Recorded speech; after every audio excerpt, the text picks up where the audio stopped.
Hi everyone. Coming into the COVID crisis, NBFCs were already battling huge challenges. And this crisis could probably leave a long term impact on this critical sector. In this three-part series, let us listen to what the stalwarts from the sector have to say about the post COVID world and how the NBFC and fintech sector will adapt to the new normal.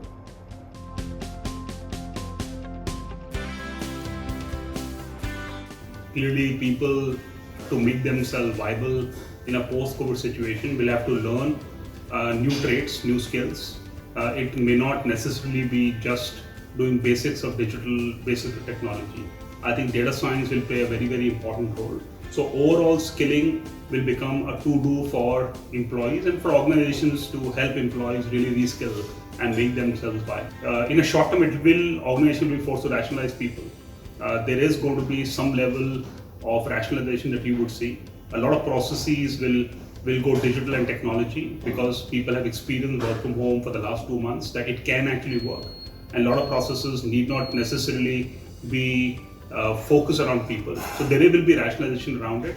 And most important to me, the change is going to be the type of workforce. You would see a lot of workforce which was not mobile, a lot of workforce which was very comfortable working part-time may come into the mainframe. And companies will have to be very agile, very differentiated in their HR practices to be able to deal with such level of workforce which will come in to give them opportunity to work in the company, to be able to work maybe few days in a month or few hours in a day and work remotely through the work from home architecture. We found that there were some people whose competencies were such that they were able to, in a very agile manner, adapt to new roles and the new demands even of their existing roles. So agility is going to be a very important people dimension in our strategy going forward. We would also take a very close look at what portion of our people cost should be fixed and what portion should be variable, connecting with our people, including their families. So use of technologies such as Google Hangouts in order to connect with even the families of our employees was really taken to the next higher level. In some ways, perhaps we can say that post-COVID we would look at alignment of head, heart and purpose. During the lockdown period, we have reskilled, upskilled to all classes of employees across the organization and try to prepare them to be multitasker, handling more than one role. And going forward, the technology is going to be the prime focus and digital intervention has to be the prime focus. Each and every employee has to adopt. The organization has to become agile. Organization has to see that some job might be displaced, some job might be replaced, some new job might be created. We are not going to reduce the manpower, but we are going to make manpower more productive, multitasker, specialist, and as well as more imaginative and develop themselves in the passage of time. Due to the increasing digitization pressure on the industry, we will see more efficient people processes emerge. This may involve assisting people with more technology or in some cases, substitution of manual effort with automation. We are also going to see a shift towards more variable staffing needs with the goal of building a more agile cost structure. Work from home is already beginning to provide access to untapped talent, as well as mechanisms to have flexible staffing without losing effectiveness. This will also translate into a more variable compensation in jobs that have a direct revenue linkage. I also think that the value of partnerships will grow as companies themselves start to focus more on their core strengths and rely on the ecosystem to serve everything else. I think Indian community as a work community are very touch and feel oriented. So a lot of meeting, face-to-face interaction, catching up for a cup of coffee, tea, etc., discussions over that. I think that's set for change in the post-COVID era where a lot of work would be happening from home and happening remotely. So therefore the productivity will be high, digitizations, use of system will be extremely high.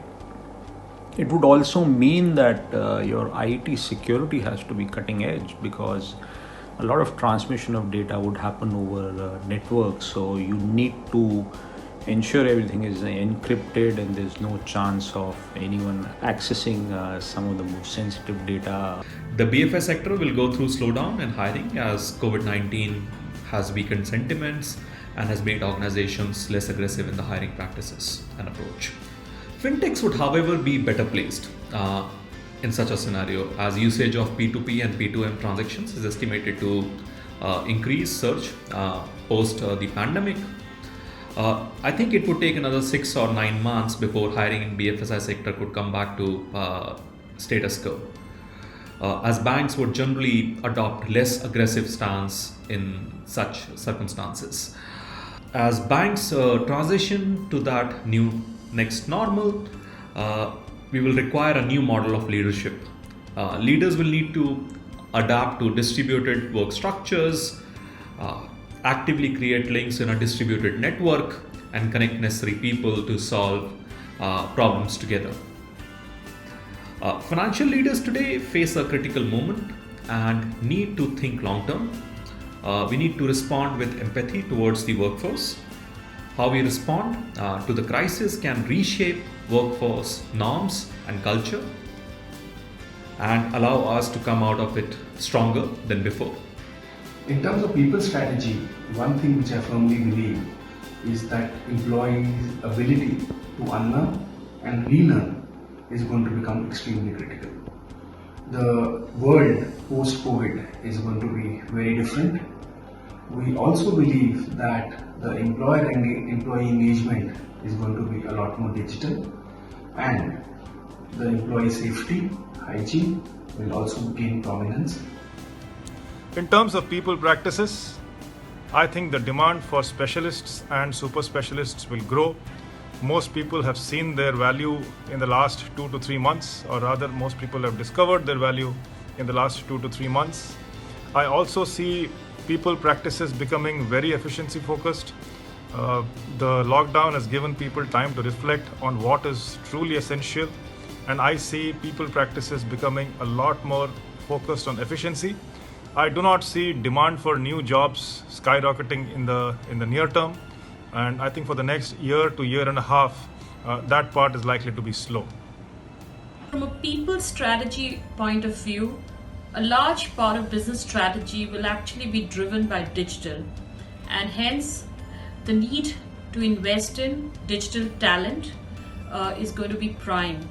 There will be a lot of demand for digital talent. Also, the ability to upskill and reskill employees on the go is becoming extremely important, and hence a lot of investments on online learning platforms, and also the fact that we would now need to focus on agility, quick learning, ability to unlearn and relearn as key skill sets in the people, because what we require going forward is a very flexible workforce. I think with the workforce being remote and increasingly remote in times to come, this is also a chance for organizations to reimagine what KRAs would look like, what would be the shape of the workforce, and how would we organize all of that.